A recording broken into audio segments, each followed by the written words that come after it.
Hemos tenido algunas presentaciones. El día de hoy vamos a hablar acerca de esta enfermedad que llamamos el síndrome de estrés respiratorio, ¿no?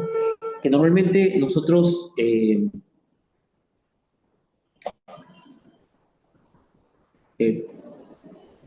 vamos a ver si se comparte la pantalla. Un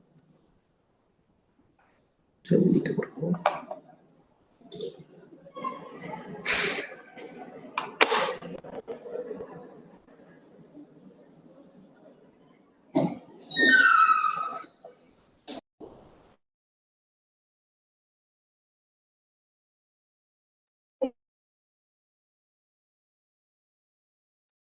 Doctor, sí logramos escucharlo. ¿Podría activar su audio, por favor? Sí, lo que pasa es que quería compartir pantalla. Ah, ya está compartida la pantalla, no se preocupe. Allá. Su ponencia Entonces, sí logra visualizarse. sí, sino que yo veo solamente acá Hospital Belén de Trujillo. Ah, ok. A la siguiente pestaña están las diapositivas.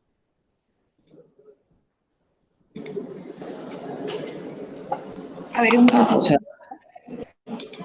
comparto directamente acá entonces, ¿sí? Ahí se ve, ¿no?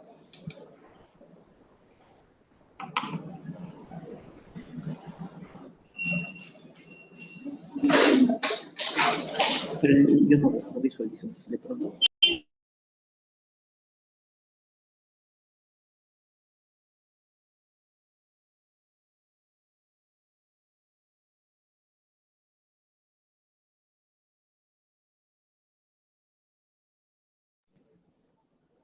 Listo. Entonces, el síndrome de dificultad respiratoria en el recién nacido está abocado a una patología en la cual hay una disminución, alteración o una falta de producción de esta sustancia que va a permitir que el alvéolo pueda dilatarse para que pueda ingresar el oxígeno y que se denomina surfactante o llamado también tensioactivo.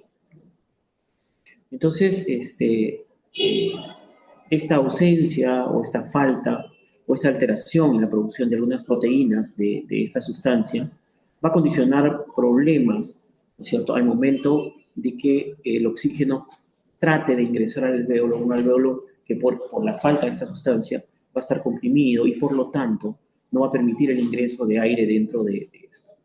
Pues obviamente, para que esto se suscite, ¿no?, nosotros tenemos que tener un alvéolo, un pulmón inmaduro, que en teoría viene a ser un pulmón en donde estas células, que son las que se encargan de producir el surfactante, que luego vamos a conversar, no producen una cantidad adecuada o simplemente no la producen, ¿cierto? Además de eso, obviamente hay que entender un poco de lo que vamos a conversar también, un poco no solamente la producción de surfactante como madurez pulmonar, sino que también hay otras situaciones más, como por ejemplo la transformación de estas células que son los neumocitos tipo 2, que sufren una alteración y se van transformando de células cúbicas en células planas, ¿no es cierto?, que posteriormente van a formar parte de la pared que van a ser los neumocitos tipo 1.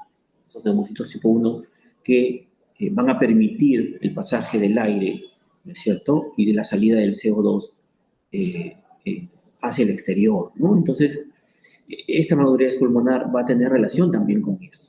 O sea, con un tipo de células que tengan un grosor adecuado para que obviamente también el oxígeno pueda pasar hacia la sangre y el CO2 pueda expulsarse, ¿cierto? Obviamente, si es que estas células están engrosadas o están con un tamaño tipo cilíndrico, como son los neumocitos tipo 2, entonces obviamente el oxígeno no pasa. Entonces, son una serie de factores que vamos a ver que van a condicionar este problema. No solamente es la falta de madurez, sino también tiene que ver con algunas alteraciones genéticas que pueden condicionar la falta de producción. Entonces, cuando hablamos de, del síndrome de estrés respiratorio, ¿no?, estamos hablando o restringiendo esta patología a un campo determinado. Este campo es el campo que afecta a los recién nacidos llamados prematuros, ¿cierto?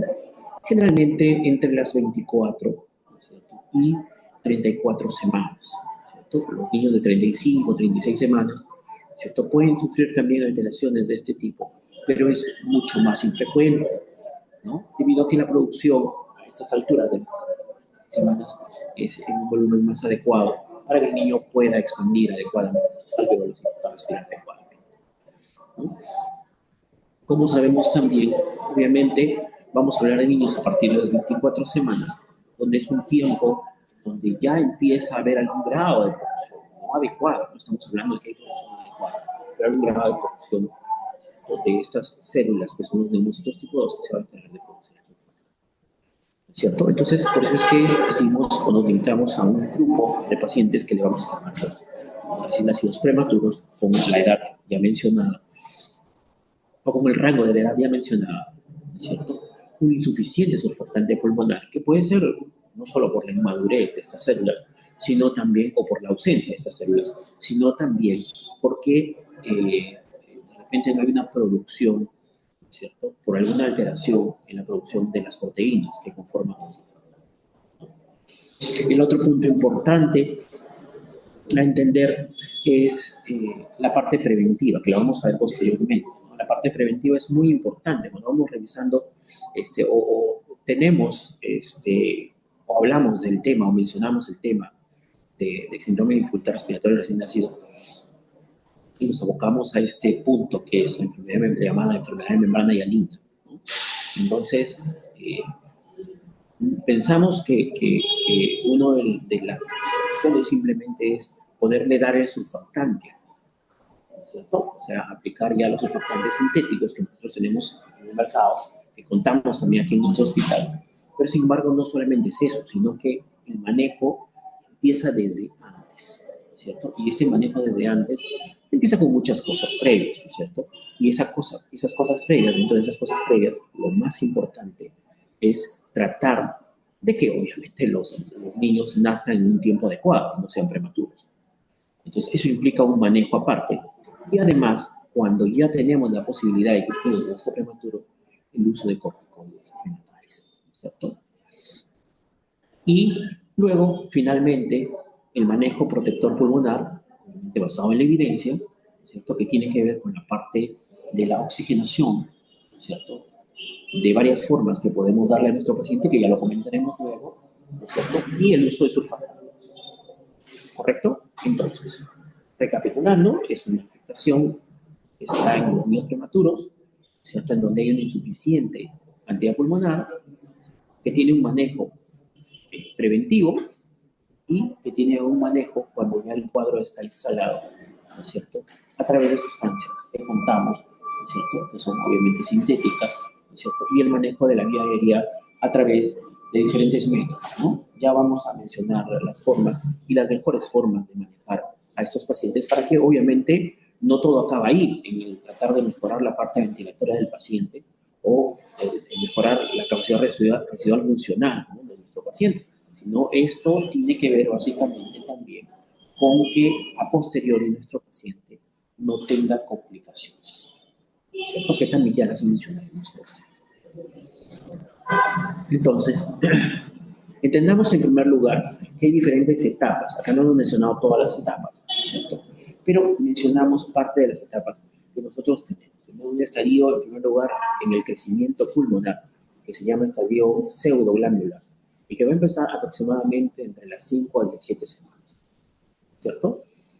Luego tenemos una etapa, que le vamos a llamar la etapa canalicular, en donde ya hay los conductos alveolares, esos que van a llegar hacia las pequeñas bolsitas que son los alvéolos, ¿no es cierto? Y se va a dar también una angiogénesis, o sea, la formación de nuevos vasos, ¿no es cierto?, dentro del tejido pulmonar, o sea, dentro de lo que va a ser el tejido pulmonar, que es el mesenquima esplácnico en el tejido mesodérmico, que va a dar lugar al tejido propiamente pulmonar, ¿no es cierto? Recordemos que, si bien es cierto, el tejido pulmonar está formado, o se forma del mesodermo, ¿no es cierto? Pero sin embargo, el resto no, porque el resto, o la parte, digamos, que conduce el oxígeno, que va a ser la parte del tejido conductor del aire hacia los alvéolos, se va a formar a partir del intestino, ¿cierto? Se va a formar a partir del intestino.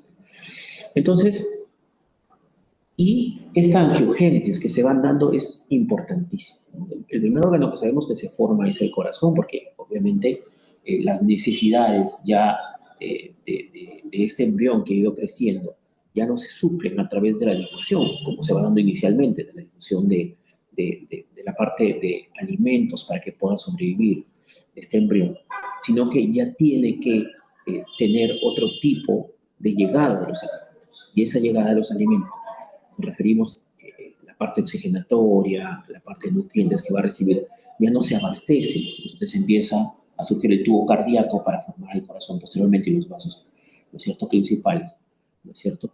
Pero ahí a la par va apareciendo la parte pulmonar, y esa parte pulmonar, ¿no es cierto?, va formando ya en esta etapa una barrera que es la barrera sangre-aire, ¿no es cierto? Más o menos ya terminando esta etapa canalicular, ¿cierto? Entonces nosotros vamos a tener, ¿cierto?, que se van formando una especie de estructuras que se van a llamar los cuerpos lamelares. Esos cuerpos lamelares están dentro de un tipo de células que le vamos a llamar los neumocitos tipo 2. Alguna bibliografía dice que aparecen estos neumocitos tipo 2 a partir de la semana 18, otro dice que aproximadamente a partir de la 20 ya van apareciendo parte de estas células, que son las que pues, van a producir el surfactante posterior, ¿no? Entonces, esos cuerpos laminares, ¿cierto?, que aparecen en el citoplasma de estas células, ya los vamos viendo en algunos casos a partir de las 20 semanas, ¿cierto? Y posteriormente pasamos a una siguiente etapa, ¿no?, que se va a denominar la etapa sacular. ¿Cierto? En esta etapa sacular se van formando ya los sacos respiratorios terminales, ¿no es cierto? Y ya empieza a haber una producción de surfactante, ¿no es cierto?, que se va dando teóricamente a partir de las 24 semanas, ¿cierto? Y obviamente ya podremos tener cantidades adecuadas entre 32 y 34 semanas. ¿Cierto? Por eso que esos pacientes de 32 a 34 semanas tienen menos riesgo, ¿no?, o tienen un riesgo un poco más bajo que los más pequeños, en donde obviamente, ¿no es cierto?, tenemos un riesgo alto de enfermedad de membrana hialina, obviamente porque hay menos casos, ¿no es cierto? Finalmente, puede haber una ausencia, ¿cierto? Si es que el bebé nace en estos tiempos, estamos hablando de las 24 semanas para adelante, ¿no?, o simplemente puede haber una insuficiencia, o sea, una cantidad de producción baja de surfactante, ¿cierto? Y esto está relacionado con una inmadurez de lo que llamamos los linfocitos tipo 2, ¿cierto? Obviamente que no solamente tiene que ver con eso, sino que, como sabemos nosotros, para que se produzca, obviamente, dentro de los genes, tienen que haber genes que producen este líquido surfactante a través de la producción de diferentes proteínas. Como sabemos, el ADN se encarga de esto. Entonces, pueden haber algunas mutaciones, ¿cierto?, a nivel del DNA, ¿cierto?, o problemas tal vez hereditarios, ¿no es cierto?, en estos genes que producen las proteínas para conformar el surfactante que pueden causar una alteración. Obviamente, en la producción o una producción alterada de las sustancias y obviamente no cumplir, producir el líquido pero no cumplir la función adecuada que tiene que cumplir este líquido surfactante, ¿no es cierto? Y obviamente también hay procesos inflamatorios en el cuerpo, ¿no es cierto?, del niño, procesos infecciosos que causan una inflamación y que conllevan a la inactivación o desactivación de lo que es esta sustancia surfactante. Obviamente, las sustancias que se puedan producir, los gérmenes, pueden modificar también la estructura química, ¿no es cierto? O podría haber también una lesión pulmonar en donde puede haber una alteración de la producción de esta sustancia, ¿cierto? Entonces, más o menos un poco para entender cómo va bien la etapa, ¿no es cierto? Y por qué decimos, pues, o por qué tenemos más cuidado en estos niños más pequeños, obviamente, porque la producción de surfactante está más alterada que en un niño mucho más grande o en un prematuro, de repente tardío, ¿no?, entre 34 y 36 años.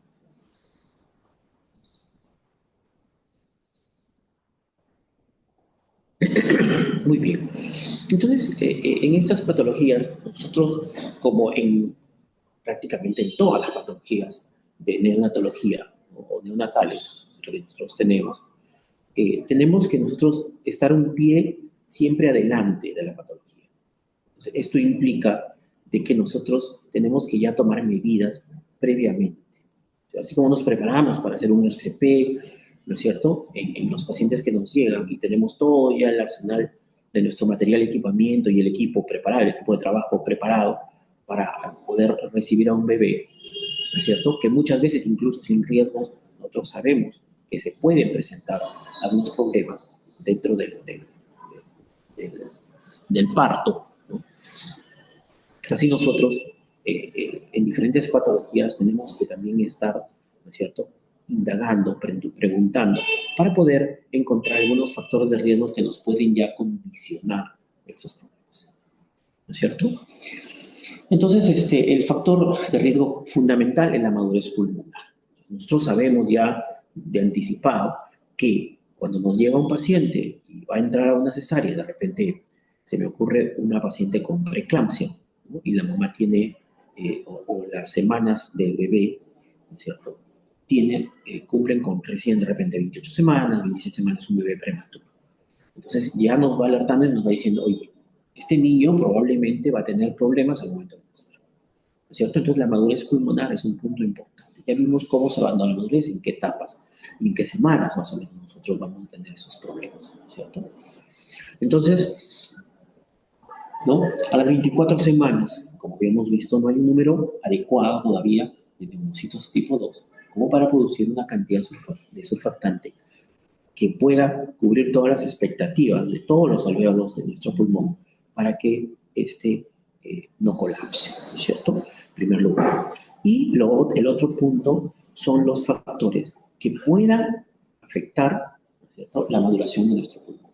En primer lugar, en el caso del sexo, como siempre decimos, ¿no? Cada vez que van a hacer un bebé y sabemos que es mujer, decimos, es mucho mejor, ¿no? Porque sabemos que las mujercitas tienen, tienen más posibilidad de sobrevida, ¿no es cierto?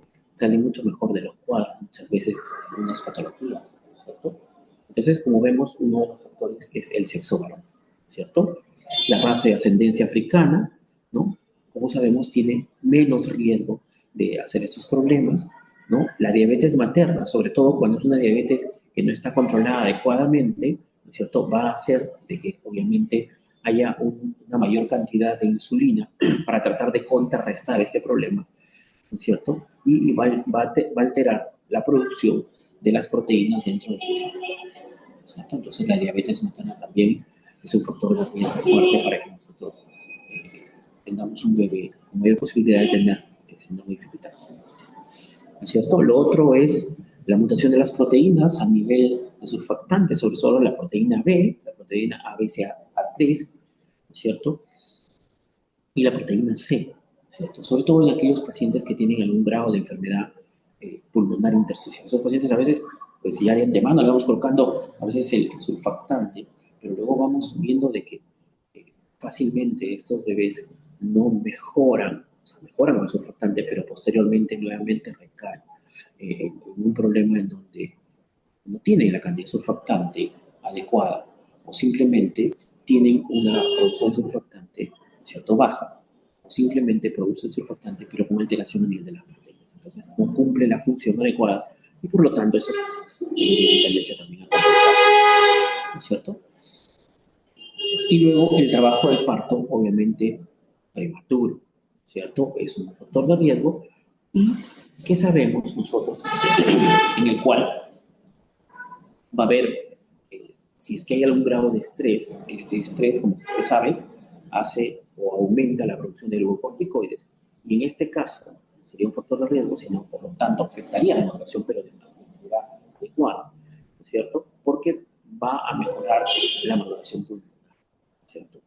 Conclusión, el estrés puede en algunos casos, ¿cierto?, facilitar de que, o mejorar, ¿no es cierto?, la maduración pulmonar y por lo tanto disminuir un poco, en cierta forma, el grado de síndrome de dificultad respiratoria. Obviamente estos casos no se da siempre porque obviamente si es que yo tengo un niño de 24, 25, 26 semanas en donde sé que indistintamente por mucho estrés que haya, no va a haber una producción adecuada, obviamente igual se va a dar, ¿no? Pero de todas maneras disminuye en cierta forma el riesgo de hacer síndrome de dificultad respiratoria en residentes.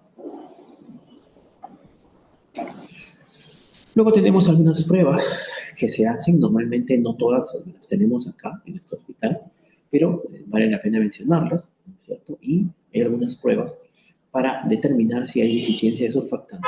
Se realizan a través de la biosentesis, ¿no es cierto?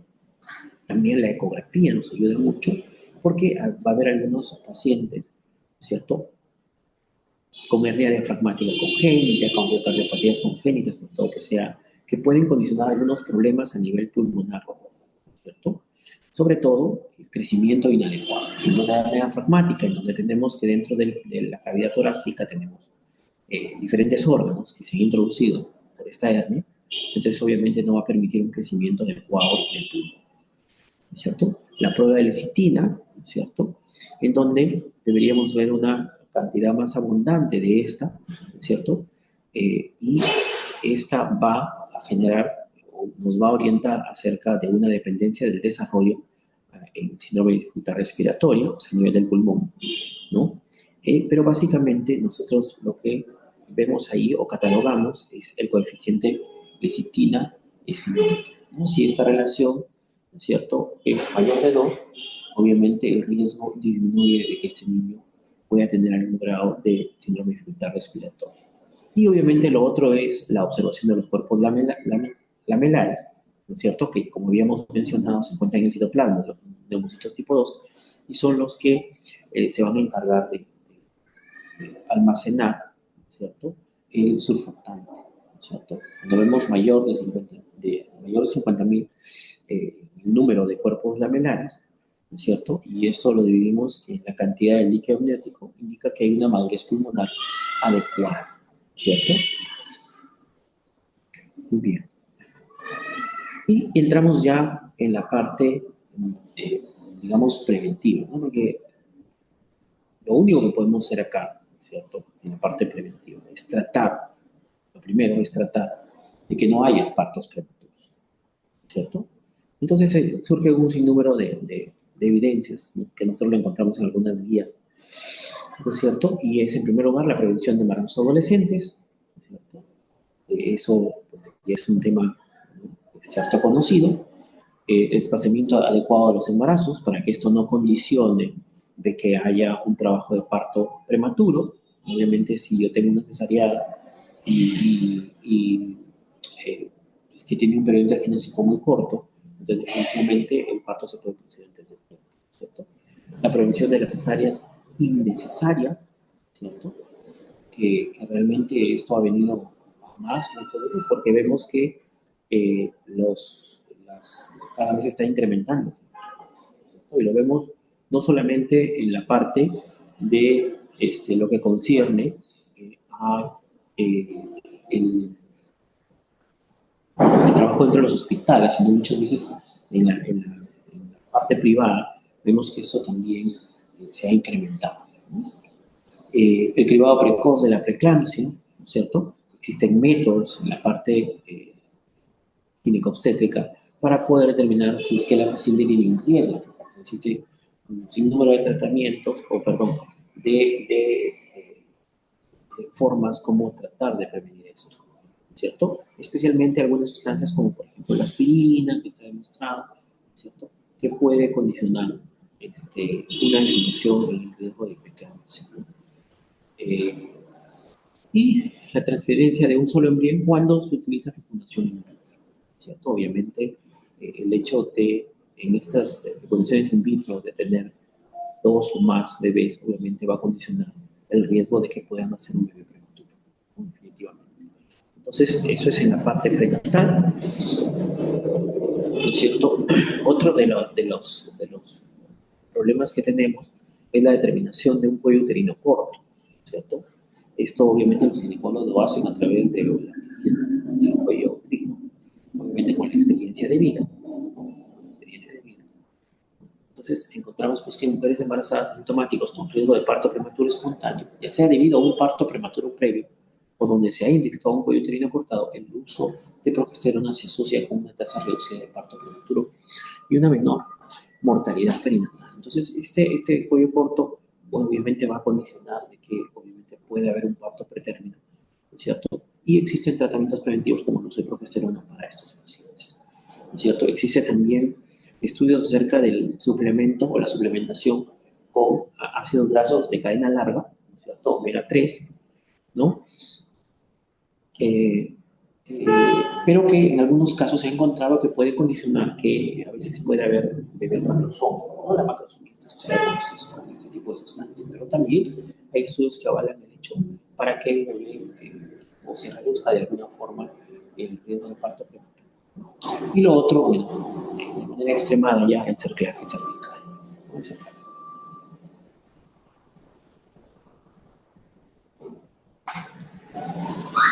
Muy bien.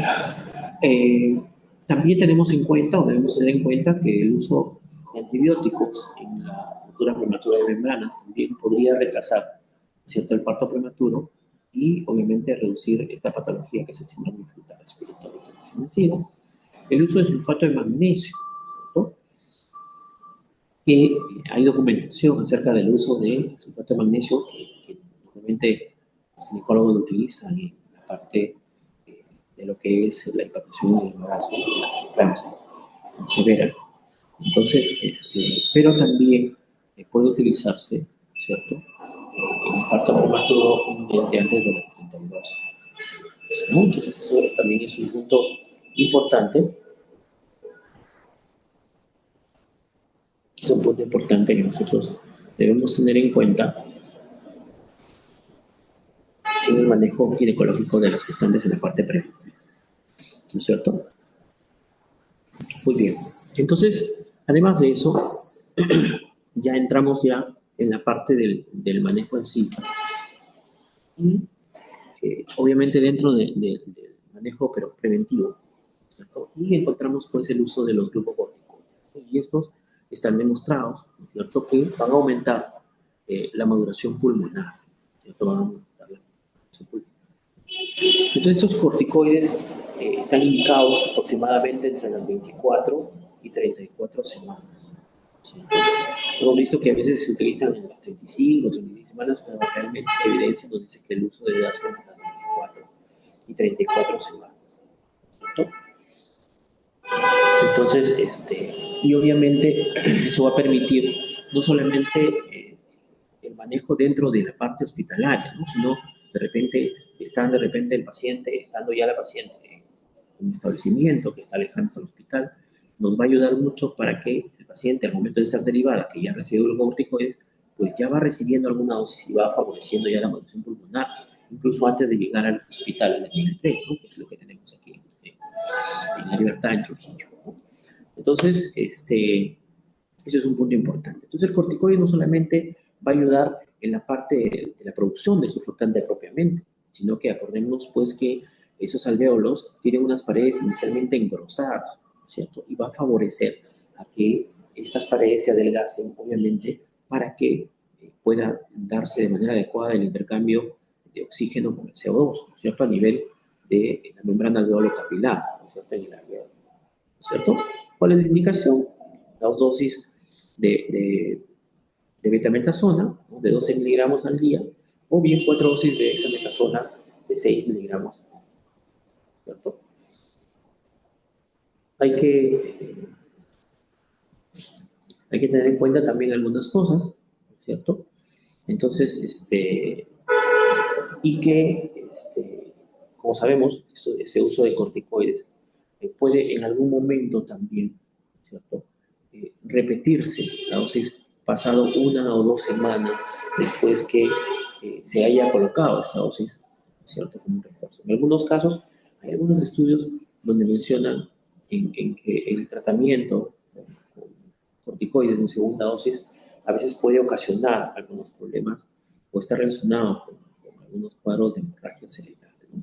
Pero sin embargo no son datos muy exactos, ¿no? Pero de todas maneras, igual esto eh, puede favorecer en alguna etapa, ¿no es cierto?, el uso de corticoides como segunda dosis. Otra de las cosas importantes a mencionar, ¿no es cierto?, es que también, además de parte de prevención, debemos tener en cuenta de que el manejo tocolítico de la paciente también es muy importante, ¿no?, para tratar de que se amplíe el tiempo o la edad gestacional del paciente, obviamente para que haya una mejor maduración pulmonar, ¿cierto? Un punto también muy importante. Muy bien. Bien, entonces ya entrando ya un poco en lo que es el propio manejo de la enfermedad de membrana hialina, ¿no es cierto? Debemos tener en cuenta algunas cosas antes de pensar, obviamente también en el uso de surfactante y el uso del oxígeno, que es muy necesario para estos bebés, ¿no es cierto? Y es en primer lugar la estabilización que nosotros vamos a tener con ese paciente en el manejo de nuestra sala, ¿no es cierto? Sea la sala de operaciones, sea la sala de partos, ¿cierto? Entonces, en primer lugar, lo primero que tenemos que tratar es de que haya un adecuado intercambio de gases, ¿cierto? Y obviamente poder mejorar o restaurar, si es que no se está dando de manera adecuada, el gasto cardíaco de nuestro paciente, ¿no es cierto? El intercambio de gases, obviamente, para eso, obviamente, tiene que haber una expansión adecuada y, obviamente, una apertura adecuada de los alvéolos, ¿cierto? Pero no solamente es eso, sino que tiene que haber una salida de sangre del corazón adecuada para que pueda llegar un volumen de sangre adecuado hacia los pulmones, ¿no es cierto? O sea, lo que concierne a lo que es el gasto cardíaco, ¿no es cierto? Tenemos que apoyar a la transmisión normal con intervenciones más suaves, o lo que concierne a tratar de brindar parte de este manejo, que es a través del oxígeno, ¿no es cierto? De maneras más adecuadas, o lo que llamamos nosotros ahora la ventilación genital.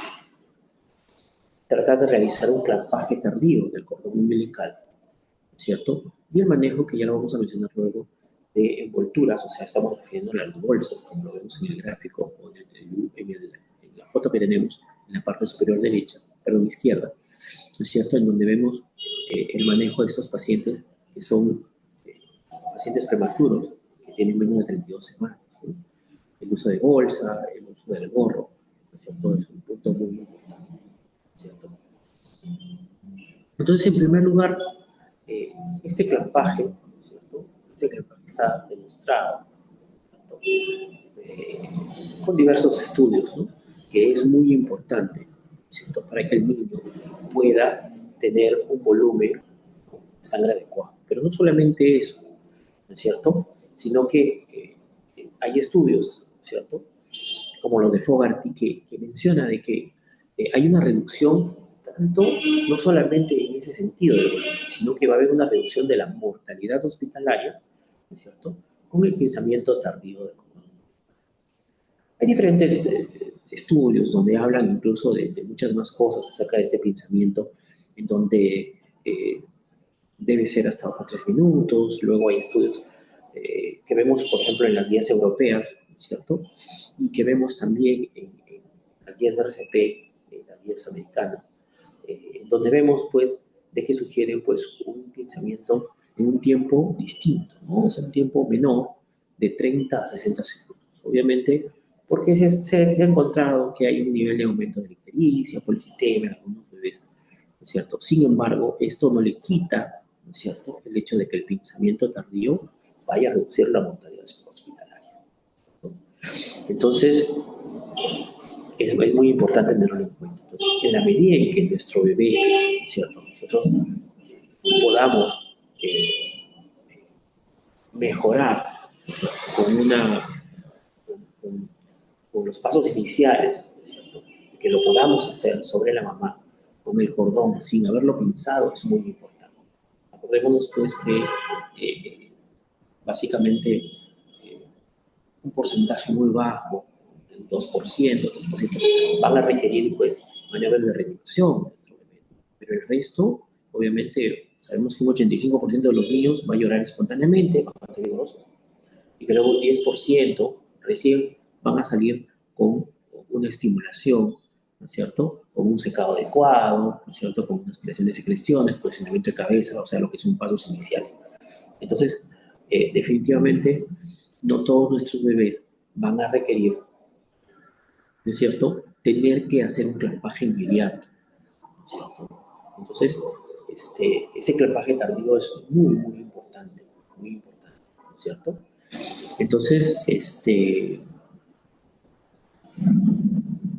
tratemos de realizar esto, por lo menos 30 a 60 segundos, como dicen las guías de RCP y las guías, ¿no?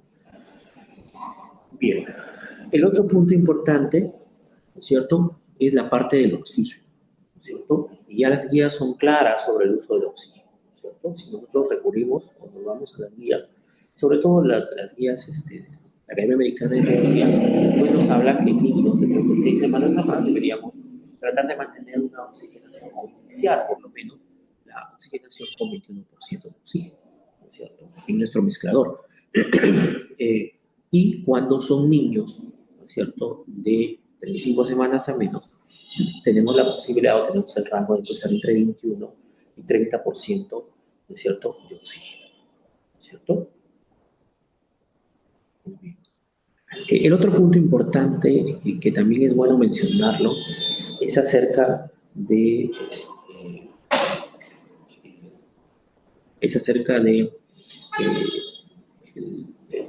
el ordenamiento del orden umbilical, ¿no es cierto? Hay estudios a veces un poco controversiales, ¿no es cierto? Pero sin embargo, lo preferible es esperar entre 30 segundos para que haya un adecuado pasaje de la sangre de un lado al otro, ¿no es cierto? A través de la placenta hacia nuestros bebés, ¿no es cierto? Muy bien.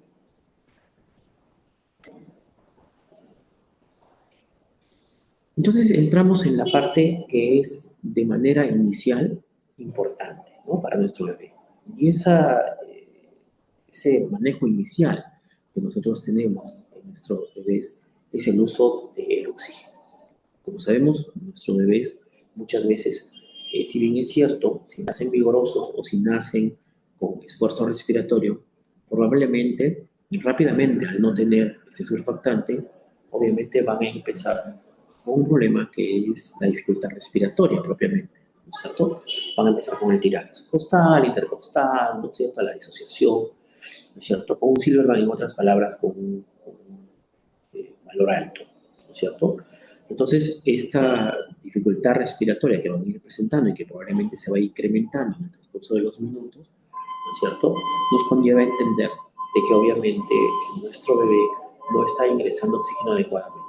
Entonces, hay que buscar la forma de cómo darle oxígeno adecuadamente. Entonces, para esto surgen diferentes manejos que podemos hacer. Y esto va a depender de si nuestro bebé respira, o no respira, o tiene respiración bloqueante, o la frecuencia cardíaca está por debajo de 100 latidos por minuto. Y esto tiene que ver con las guías de RCP. Como sabemos, si nuestro bebé ventila espontáneamente, nosotros no tenemos necesidad de darle ventilación aplicando una presión positiva, o sea, dándole presión inspiratoria a nuestro bebé, ¿cierto? Solo vamos a necesitar, ¿no es cierto?, en este caso, solamente vamos a necesitar darle una presión expiratoria al final de la expiración. Y con eso podría ser suficiente para poder ayudarle a nuestro bebé. Obviamente, hay que tener en cuenta que pueden estar asociados estos problemas de dificultad respiratoria con otros problemas más, ¿no es cierto? Que puede ser una sepsis neonatal, en donde hoy tenemos un bebé que tiene una acidosis, una acidosis metabólica y esto va a conllevar pues a que pues, se sume algo más encima, en donde el paciente va a tener tratar de respirar para generar una alcalosis respiratoria, ¿no? O por ejemplo un problema de neumonía o alguna malformación congénita que pudiera haber en el pulmón, ¿cierto? Pero si hablamos en el caso de síndrome de dificultad respiratoria propiamente, ¿no es cierto?, vamos a tener algunos puntos importantes. Si nosotros entendemos ya, como ya revisamos la patología, entonces lo que vamos a tratar de querer es que vamos a tratar de mantener el alvéolo abierto. Y tratar de mantener el alvéolo abierto no implica mantener los volúmenes, ¿no es cierto?, que van a quedar al final de la expiración. Si yo realizo una expiración forzada, obviamente lo único que me va a quedar es un volumen que va a quedar en cantidades bajas, que es el volumen residual, ¿cierto? Pero lo que yo quiero mejorar en mi paciente no solamente es que se quede con un volumen residual, sino que el volumen que el niño me pueda hacer en una expiración normal, ¿cierto?, sea también adecuado. Y eso, ¿no es cierto?, tiene que ver con un volumen expiratorio. Ese volumen que va a eliminar nuestro paciente en la expiración, ¿no es cierto?, ¿no es cierto?, más el volumen que va a quedar dentro del alvéolo al final de una expiración forzada, le vamos a llamar, ¿no es cierto?, la capacidad residual funcional. ¿Correcto? Entonces, esa capacidad residual funcional es lo que vamos a tratar de mantener cuando nosotros le demos oxígeno a nuestro paciente. Y para eso surgen métodos y formas, que si bien es cierto, antes no las teníamos y teníamos que dedicarnos muchas veces a intubar directamente al paciente, pero que ahora las tenemos. Y eso es el modo CPAP que nosotros podemos manejar de diversas formas, ¿no? De diversas formas, ¿cierto? ¿No es cierto? Tenemos diferentes formas desde el inicio en que nuestro paciente nace, ¿cierto? Y es que nosotros utilizamos para esos pacientes lo que llamamos el tubo en T, ¿cierto? Un tubo en T en donde este tubo en T aunado con un pequeño aparato en donde nos va a manejar este aparato, si bien es cierto la presión inspiratoria, ¿no es cierto? Pero tiene la posibilidad este tubo en T de poder manejar solamente presiones expiratorias. ¿Por qué? Porque lo que yo quiero es que mi paciente al final, cuando elimine el aire, estas paredes alveolares no se peguen unas a las otras, ¿correcto? Porque si se pegan unas a las otras, entonces va a ser más difícil, no teniendo surfactante, ¿no es cierto?, de poder, entre comillas, despegarlas para que pueda ingresar el aire. Entonces, lo que yo necesito con este alveolo es que el alveolo trate de tener algún grado de apertura, a pesar de que se dé la expiración del paciente. Entonces, este CPAP, ¿no es cierto?, es lo que me va a permitir o me va a dar este tipo de presión al final de la expiración, ¿no es cierto?, al final de la expiración, ¿no es cierto?, para que nosotros podamos mantener aperturado o abierto, ¿no es cierto?, esos alvéolos, ¿no es cierto?, esos alvéolos. Entonces, un punto importante, ¿cierto?, un punto importante, ¿cierto?, es el manejo del CPAP. Entonces, con este tubo en T nosotros podemos programar, ¿no es cierto?, nosotros podemos programar esta presión que el alvéolo va a recibir para que no se dé la total expulsión del aire y se mantenga, en otras palabras, aperturado el alvéolo al final de la expiración.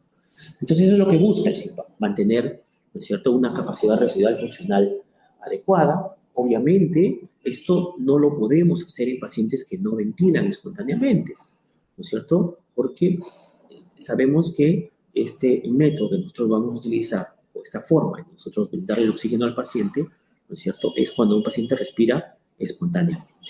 No, no podríamos hacerlo, ¿no? Lo otro que busca este CPAP es tratar de que haya, como mencionábamos, una apertura o una permeabilidad alveolar, ¿no es cierto?, al final de la expiración. O sea, que se mantenga permeable o abierto este alveolo, ¿no es cierto? Y obviamente, ¿no es cierto?, estos métodos, ¿no?, de CPAP, ¿no es cierto?, lo que buscan también es tratar de evitar o disminuir el riesgo de un problema. Como les decía, el manejo del síndrome de dificultad respiratoria implica no solamente el manejo agudo, el manejo en ese momento, sino implica también buscar un manejo en donde nuestro paciente más adelante no tenga complicaciones, ¿no es cierto? Y una de esas complicaciones es la displasia broncopulmonar, que lo tenemos muchas veces en muchos de los pacientes, sobre todo en liqueos prematuros extremos, ¿no es cierto? Y los hace dependientes del oxígeno, es todo realmente ya otra patología, pero que nos causa realmente mucho problema en estos pacientes, ¿no es cierto? Hay que tener en cuenta también que hay que calentar el aire y hay que humidificar el aire. Eso es lo ideal para el manejo del ingreso de aire en estos tipos de forma como es el CPAP. Muy bien.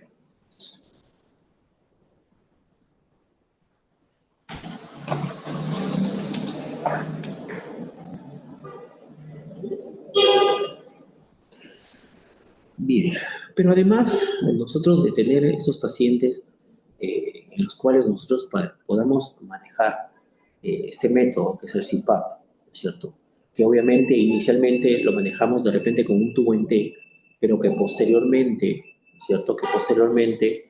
Eh, que posteriormente nosotros tengamos ya que manejarlo de manera constante ya en la parte de la hospitalización, no solamente implica el manejo del tubo en T, sino también utilizar, ¿no es cierto?, unos dispositivos en los cuales nosotros podamos brindarle ya el oxígeno de manera constante. Cuando nosotros iniciamos el manejo del paciente en sala, es solamente con un tubo ET que simplemente vamos a tratar de fijar la mascarilla alrededor. Pero sin embargo, cuando nosotros ya manejamos un paciente, ¿no? Ya en hospitalización, obviamente no vamos a mantenerlo con la mascarita encima. Lo que tratamos de tener es otro tipo de aditamento que le brinde también el mismo CPAP, o sea, la misma forma.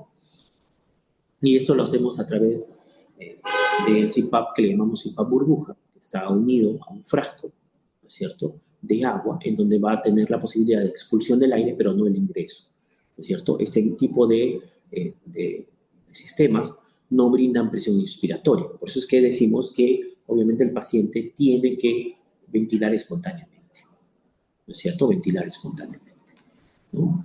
Entonces, eso es también un punto bastante importante, ¿no es cierto? Otro punto, perdón, me ha pasado de acá. Otro punto importante, ¿no es cierto? Es que indistintamente, muchas veces cuando hay dificultad respiratoria, ¿no es cierto? El uso del CPAP, ¿no? De manera, digamos, profiláctica, entre comillas, va a reducir finalmente el riesgo de mortalidad y el riesgo, como hemos dicho, de displasia broncopulmonar, ¿no es cierto? Obviamente, esta pieza en T o este tubo en T que nosotros vamos a utilizar nos va a permitir tener un control mucho más cuidadoso de las presiones, ¿no? Porque esto, en el tubo en T nosotros podemos graduar la cantidad de presión inspiratoria y si es que brindáramos en algún momento presión inspiratoria, también vamos a tener un control, ¿cierto? Por eso es que existen estudios en donde refieren de que es mucho mejor el uso de un tubo en T, ¿no es cierto?, a utilizar una bolsa autoinflable, ¿no? En donde muchas veces no tenemos un control adecuado por la compresión que nosotros hacemos con la mano, no con los dedos que deberíamos hacer. Entonces, esto condiciona a veces que de repente le demos un poquito más de presión, de repente en algún momento al paciente, ¿no es cierto? Pero sin embargo, con el manejo del tubo en T es mucho mejor porque tenemos un control de la presión inspiratoria, si es que vamos a brindar ventilación a presión positiva, pero también tenemos, ¿no es cierto?, un control adecuado de la cantidad de presión que vamos a dar al momento de la expiración en nuestro bebé, ¿no es cierto? Entonces, como sabemos, y volvemos a repetir, ¿no es cierto?, y no olvidemos esto, es que el CPAP se asocia con menos riesgo tanto de mortalidad, ¿no es cierto?, como menos riesgo también de displasia broncopulmonar, ¿no es cierto? Y definitivamente hay estudios incluso, ¿no es cierto?, en donde comparan el CPAP con la ventilación mecánica, o sea, con la intubación y ventilación mecánica, ¿no es cierto? Definitivamente es mucho mejor, ¿no es cierto?, utilizar este CPAP. Sabemos que la Sociedad Europea, en las guías que tienen de RCP, ¿cierto? Y la Academia Americana, ¿no es cierto?, recomienda el uso de esta forma, ¿no es cierto? Bien, entonces, otro punto importante, ¿no es cierto?, y que tiene que ver con un manejo futuro de estos pacientes, es que si ustedes han revisado en algún momento las guías de RCP, nosotros en las guías de RCP tenemos un cuadro en donde tenemos el nivel de oxígeno que debería tener, ¿no es cierto?, cuando nosotros saturamos al paciente, ¿no es cierto?, en cada minuto, ¿no es cierto?, conforme el bebé ha nacido. Entonces, un punto importante que se ha encontrado en algunos estudios es que debemos tratar de que a los 5 minutos, ¿no?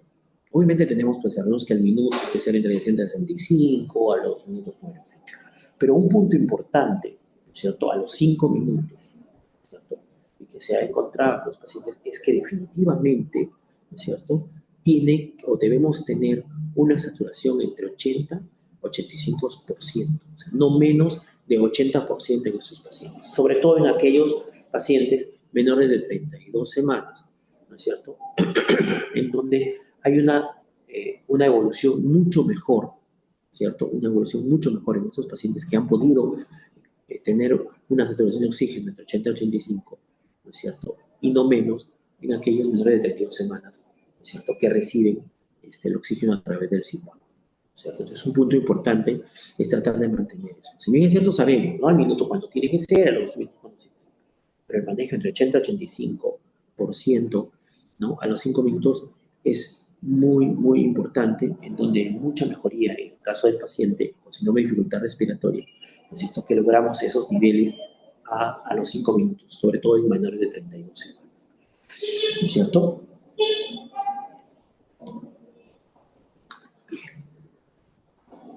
Otro punto importante, ¿no es cierto?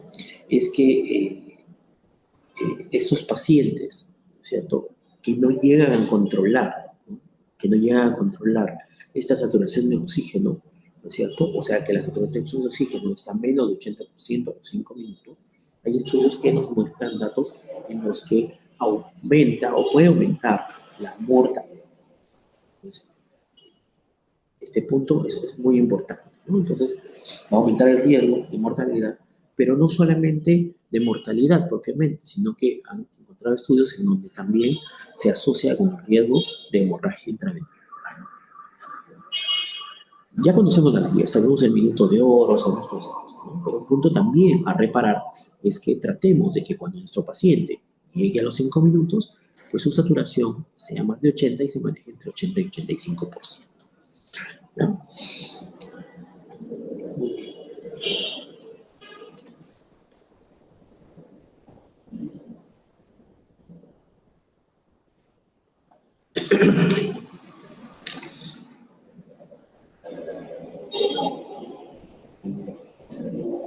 Eh, bueno, existen también otros puntos importantes, entonces, antes de la intubación, y que es, en unos estudios, revisando, uno encuentra cosas muy interesantes realmente, y hay estudios en donde refieren de que el uso de la máscara, en algunos casos, debido obviamente, probablemente a la compresión que hacemos al momento de tratar de darle, de repente, ventilación a presión positiva o colocarle la máscara para darle oxígeno en modo CPAP, estamos dando una presión continua a nuestro paciente, ¿no?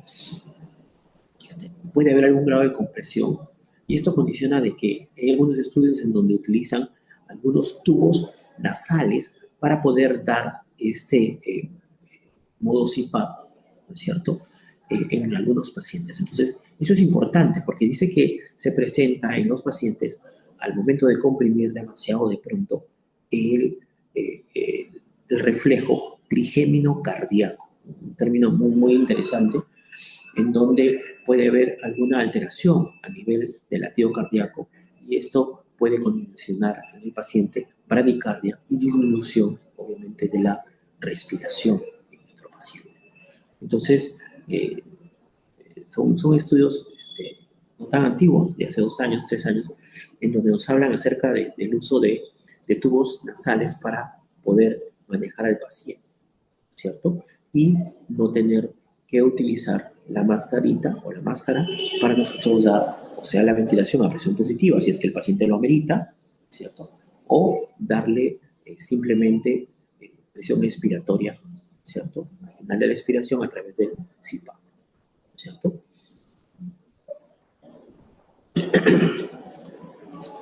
Y luego entramos en el caso de la intubación. El paciente nace, ¿cierto? Flácido, no llora, no respira, frecuencia cardíaca menos de 100, ¿cierto? Lo que nosotros tenemos que hacer en ese caso, básicamente, es que después de haber hecho los pasos iniciales, obviamente, ¿no?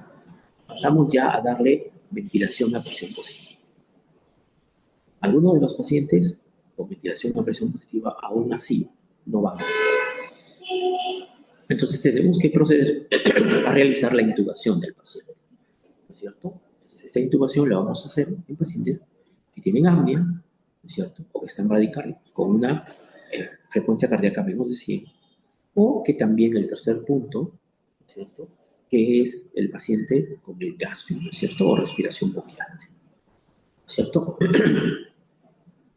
Tenemos que tener un tamaño adecuado, ¿no? Sabemos que las guías nos muestran todo esto, ¿cierto? Los tamaños de acuerdo a los pesos y la edad gestacional, ¿cierto? tenemos que, después de la intubación o al momento que nosotros hemos intubado al paciente, ¿cierto?, determinar en qué nivel está nuestro tubo. Como sabemos, debería estar entre T1 y T2, ¿cierto?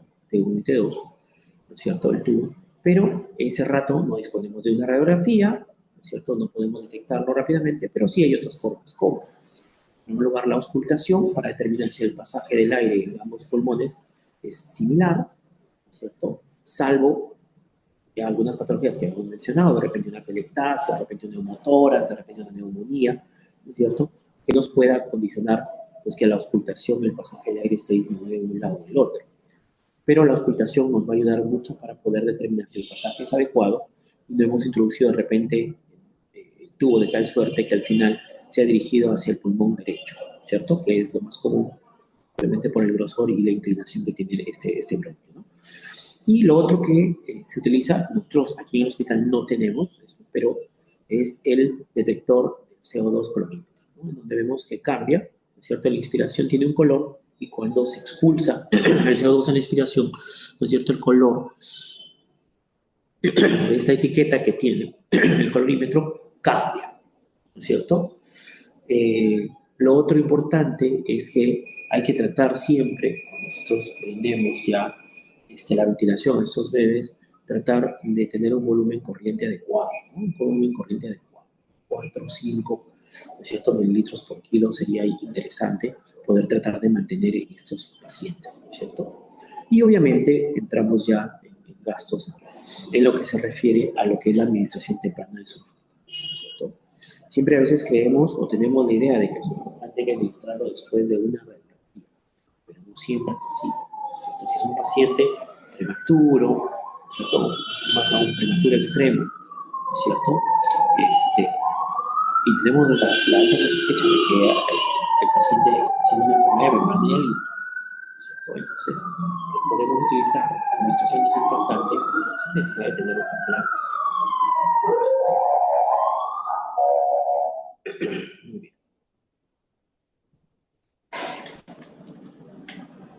Entonces, una vez que tengamos a nuestro paciente, sea, ¿cierto?, simplemente con una máscara que estamos usando, CPAP, o un paciente que ya lo tenemos intubado, ¿no?, viene ya posteriormente la administración del surfactante, ¿cierto? Esta administración del surfactante tratamos de hacerla de manera temprana, sobre todo en pacientes que tienen un riesgo, ¿no es cierto?, alto de poder hacer un problema de síndrome respiratorio o síndrome de dificultad respiratoria, ¿no es cierto? Para eso nosotros contamos con diferentes formas de cómo poder administrar ese surfactante, ¿no es cierto? Anteriormente se pensaba que solamente con la intubación endotraqueal, con tubo endotraqueal, podríamos hacerlo, ¿no? Pero posteriormente surgen diferentes métodos y ahí podemos ver en el gráfico, ¿no es cierto?, los dispositivos que tenemos ahí para la instilación del surfactante, ¿no? Entonces, por el método estándar, nosotros sabemos que es a través del tubo endotraqueal, ¿no es cierto?, y los métodos menos invasivos que tenemos a continuación, ¿no es cierto? Entonces, en primer lugar, tenemos ahí el tubo endotraqueal, en donde tenemos un tubo endotraqueal, ese es un tubo 2.5, ¿no es cierto?, ¿no?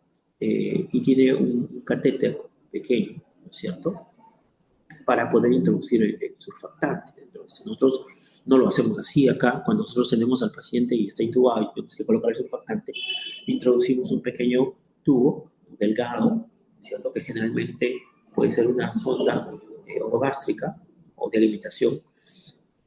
Se introduce a la medida, ¿no es cierto?, para que llegue hasta la tráquea y podamos instilar el surfactante, ¿no es cierto?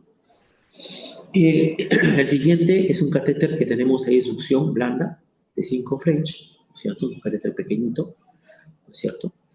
Luego tenemos el catéter que vemos en la parte de medio, que es un catéter ya un poquito más rígido, ¿no es cierto?, con un diámetro exterior aproximadamente de 1.7 milímetros, ¿no es cierto? Y luego tenemos otro dispositivo que vemos en la parte derecha, ¿no es cierto?, que es un dispositivo con un catéter, se llama catéter francés, ¿no?, de 3.5 de 3.5 French, ¿no es cierto?, con un diámetro externo de 1.2 milímetros aproximadamente, ¿no?, que nos permite, ¿no es cierto?, introducirlo, ¿no es cierto?, obviamente con la laringoscopía, pero sin necesidad de tener que introducir de repente el tubo endotraqueal como lo vemos al comienzo, ¿no? Entonces, obviamente, a pesar de que se ven rígidos esos últimos tres tubos, ¿no es cierto?, la punta que manejan estos catéteres, ¿no es cierto?, o estos tubos, son bastante blandas, ¿no? Son bastante blandas, de que permite de que no lesione, ¿no es cierto?, la vía respiratoria alta al momento de introducir, ¿cierto? Muy bien. Entonces, el surfactante se puede dar de manera temprana. Eso nos va a ayudar a prevenir mortalidad, nos ayuda a prevenir el ingreso a ventilación mecánica, nos ayuda a prevenir la displasia broncopulmonar, nos ayuda también en la parte de lo que corresponde a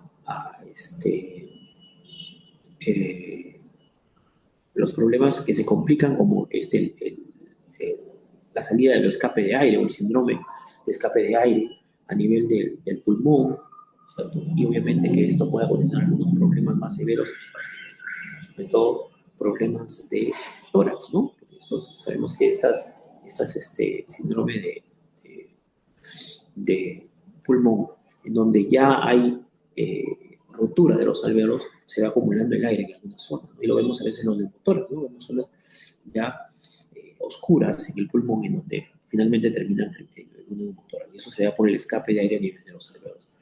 Entonces mejora la supervivencia y va a reducir el neumotórax. Es muy fácil, ¿cierto? Antes del 2013, ¿no es cierto?, el surfactante era una opción profiláctica, ¿no es cierto?, como sabemos nosotros, ¿no es cierto? Pero ya con el tiempo, obviamente, ¿qué desplaza esto? A partir del 2013 desplaza, obviamente, el CPAP, donde nosotros sabemos pues, que esto es una maravilla, ¿no? Porque nos permite de que el bebé pueda tener, ¿no es cierto?, o pueda mantener al alveolo aperturado, ¿no es cierto? Muchas veces, si es que es un caso leve, ¿no es cierto?, sin necesidad incluso de surfactante, ¿cierto? Y bueno, lo otro importante acá es hablar de las técnicas de administración, ¿cierto? Y tenemos la forma de administración, ¿cierto?, donde hablamos de una técnica de INSURE. Esta técnica de INSURE, que le llamamos INSURE, si ustedes desean llamarle así, ¿no es cierto?, implica la administración de un bolo de surfactante, seguido obviamente de una ventilación corta o una breve ventilación que nosotros hagamos con, de repente, la bolsa autoinflable que manejamos, ¿no es cierto?, y posteriormente una extubación rápida, ¿no es cierto?, sin que pasemos a una ventilación continua del paciente, ¿no es cierto?, ¿no? Y obviamente este tipo de técnica, que es el INSURE, obviamente está asociado con una reducción de la lesión del pulmón, ¿cierto? Obviamente que esto va a terminar al final en una displasia pulmonar, con una lesión pulmonar que puede ocasionar estos problemas a largo plazo, ¿no? Lo otro importante, ¿cierto?, es que no solamente tenemos, como vemos en el gráfico, no solamente tenemos el método a través de la intubación, ¿no?, y darle ventilación a presión positiva a través del INSURE, sino que surge también un método que denominamos LISA, ¿cierto?, que se refiere a la administración de surfactante, pero las siglas indican una administración de surfactante, pero menos invasiva, ¿no es cierto?, menos invasiva, ¿no es cierto?, o administración de surfactante mínimamente invasiva, ¿no?, mínimamente invasiva. Entonces, actualmente es uno de los mejores métodos, ¿no es cierto? Es cierto que es un poco más complicado, ¿no es cierto? Es más complicado, ¿no?, definitivamente, ¿no es cierto? Pero es un método bastante aceptado, ¿no es cierto?, en donde vamos a utilizar un catéter delgado, como lo vemos ahí, un catéter delgado, y vamos a lograr con esto la administración del surfactante, obviamente evitando embolsar, es decir, lo que permite este método, por ejemplo, es que si mi paciente, yo lo tengo con el PROM en la nariz, en donde le está dando ya oxígeno a través del CPAP, ¿no es cierto?, yo al momento de realizar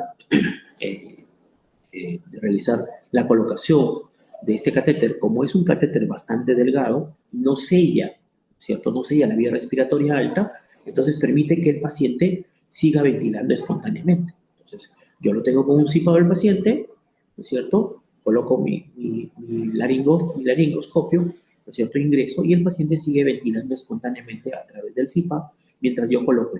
Como no obstruye toda la vía respiratoria, entonces definitivamente el paciente continúa respirando, ¿cierto? Entonces, este método de LISA es un método muy bueno, ¿no? Muy bueno, sino que obviamente necesita un poquito más de destreza, ¿no es cierto?, para poder realizarlo. Eso es básicamente, ¿no? Pero definitivamente es mucho mejor. Entonces, como les comentaba, va a permitir de que el paciente obviamente siga respirando. Obviamente estamos hablando de pacientes que tienen una ventilación espontánea, están respirando espontáneamente, ¿no es cierto?, con un CPAP, mientras nosotros vamos colocándole y vamos instilando, ¿cierto?, o colocando el surfactante en este paciente en pequeñas alicuotas, o sea, no tratamos de no darle de repente todo el volumen, el golpe, pero vamos colocando pequeñas porciones o volúmenes del surfactante para que obviamente el paciente pueda ir respirando espontáneamente o continúe respirando espontáneamente, ¿no es cierto? Ahora, eso también va a permitir que, va a permitir también el uso de surfactante, que haya definitivamente una extubación mucho más temprana, ¿cierto? Mucho más temprana, ¿no? Y todo lo que habíamos comentado anteriormente, ¿cierto? Como la displasia broncopulmonar, ¿cierto? En fin. Y la pregunta es ahora, ¿qué surfactante utilizamos?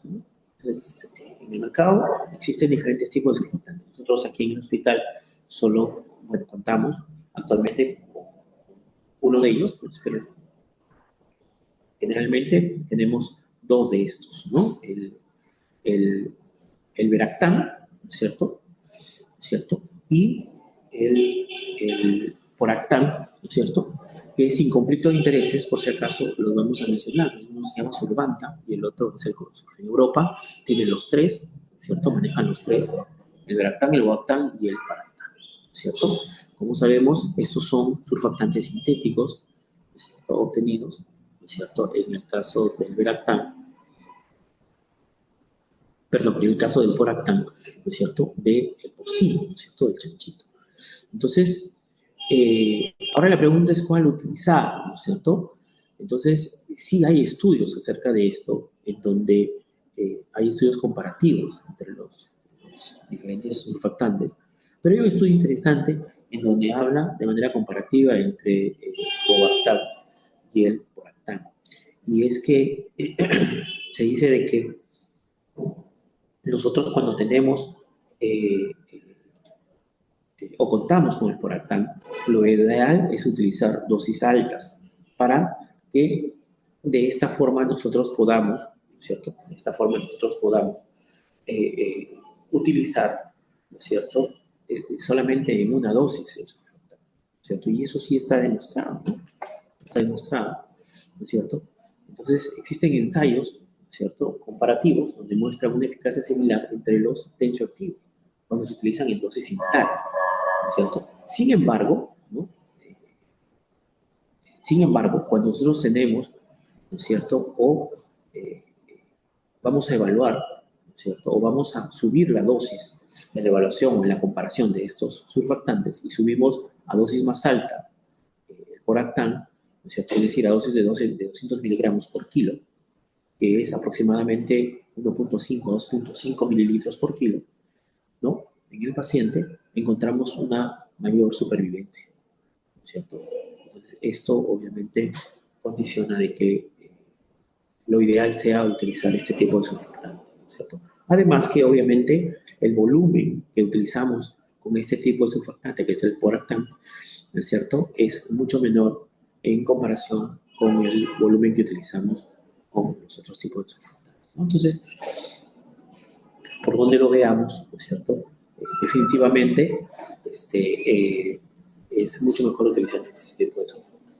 Bien, entonces, para concluir, es importante, en primer lugar, la parte preventiva, ¿cierto? Y esa parte preventiva estamos todos inmiscuidos, ¿cierto?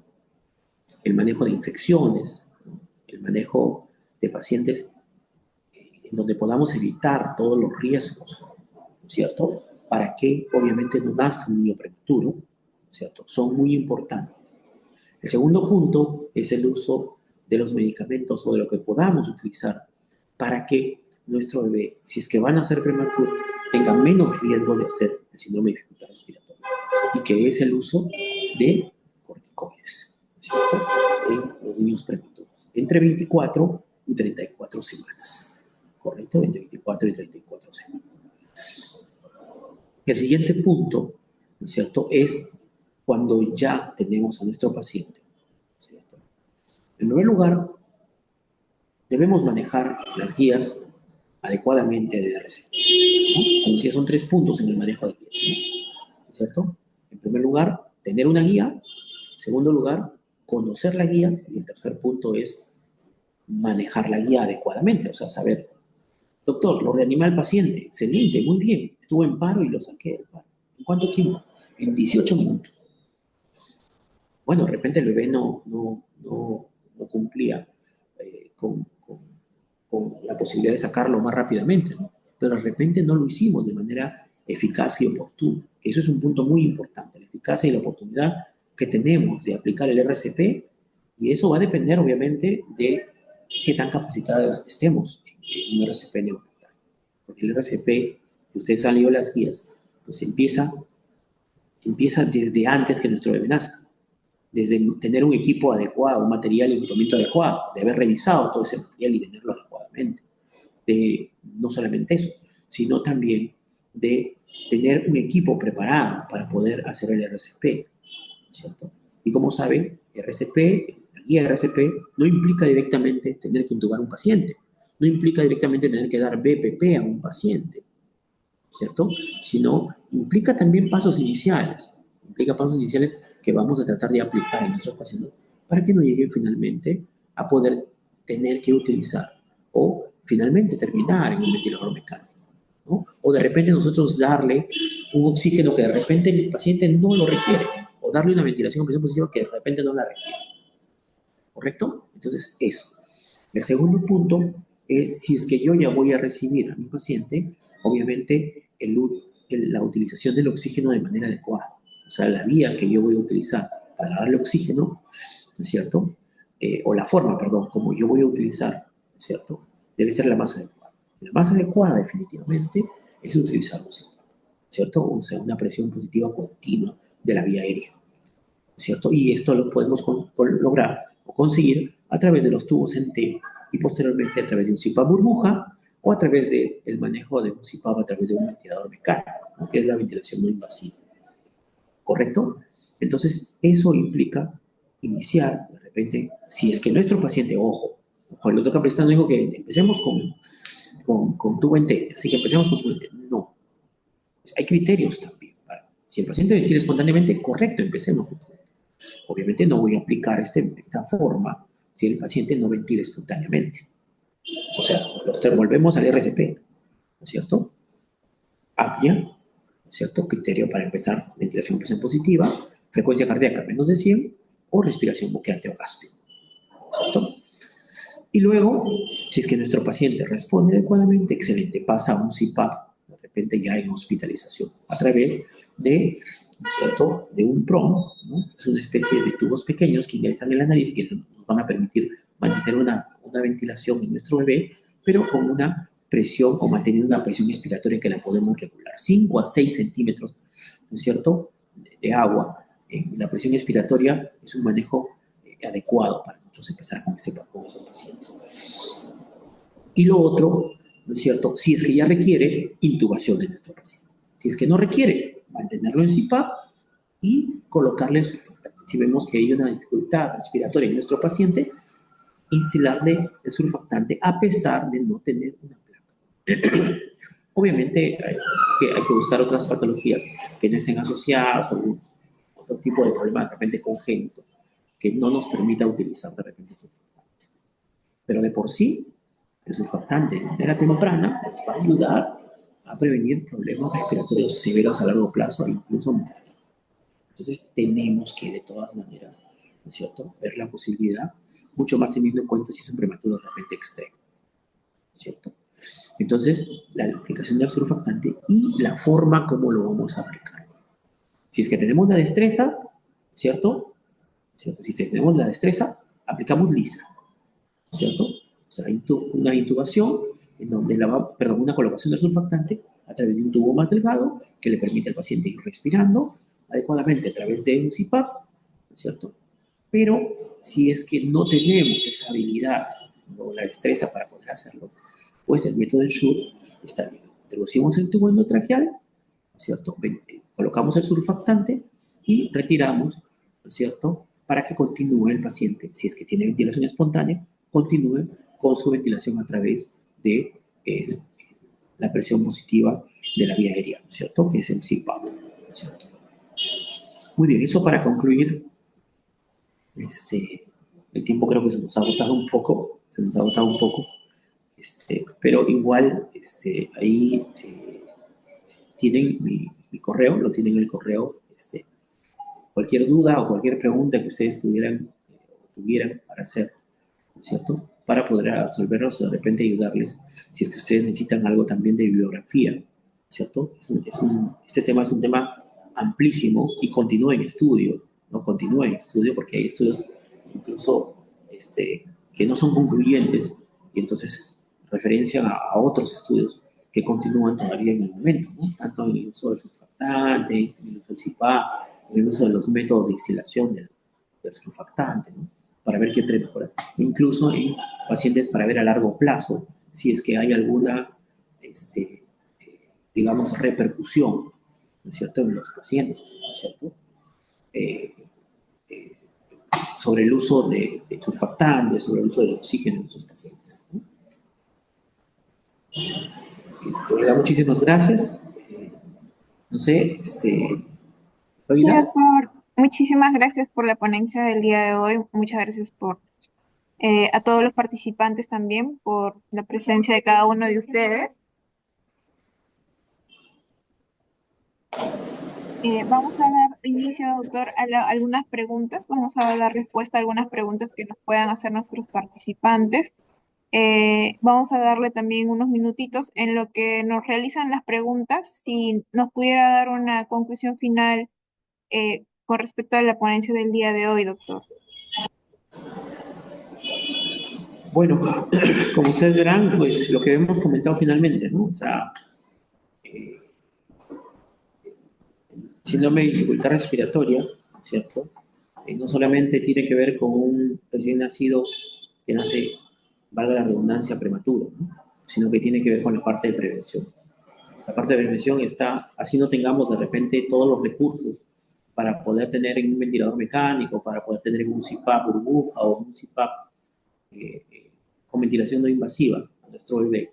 De repente no lo tenemos, ¿no?, pero podemos ayudar mucho tratando de formar o de tener todos los medios, sí, para un control adecuado de nuestra gestante, ¿cierto? Y una derivación obviamente adecuada, porque no es lo mismo que un bebé prematuro nazca de repente en la sierra y tengan que venir referido hacia de repente a algunos de los hospitales de acá, ¿cierto?, de un nivel mayor, ¿cierto?, en donde pues, el paciente va a poder padecer de muchas cosas, desde el manejo de la temperatura, desde tener que darle ventilación a presión positiva a un paciente, ¿no es cierto?, en donde existen diferentes riesgos, porque ya saben ustedes que el trabajo con una bolsa autoinflable no es lo mismo que manejar un CPAP, ¿no es cierto?, y que puede condicionar algunos problemas, como de motoras, ya saben que ustedes el barotrauma, el volutrauma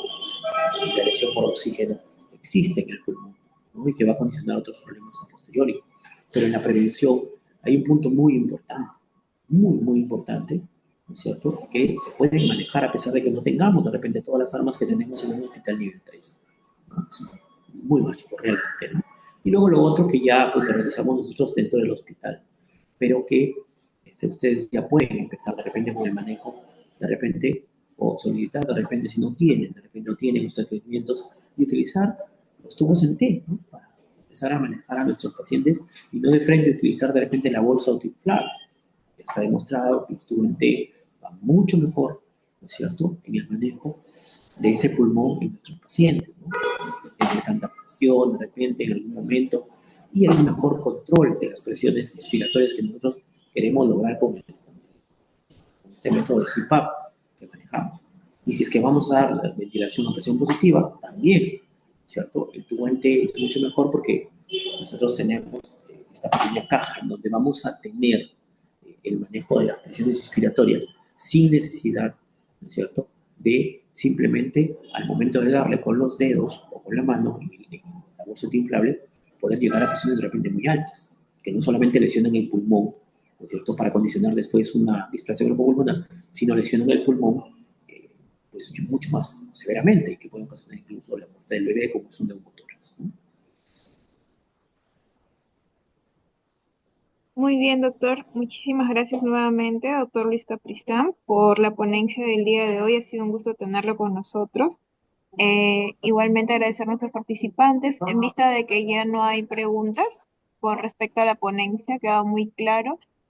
Vamos a dar por finalizada la telecapacitación del día de hoy, sin antes agradecer nuevamente a cada uno de ustedes por su participación y asimismo recordarles, por favor, eh, ingresar al link de asistencia y registrarse correctamente. Muchas gracias a todos, muchas gracias, doctor. Que tengan Muchas muy gracias buenas también. tardes. Esperamos nuevamente tenerlo con nosotros. Hasta luego.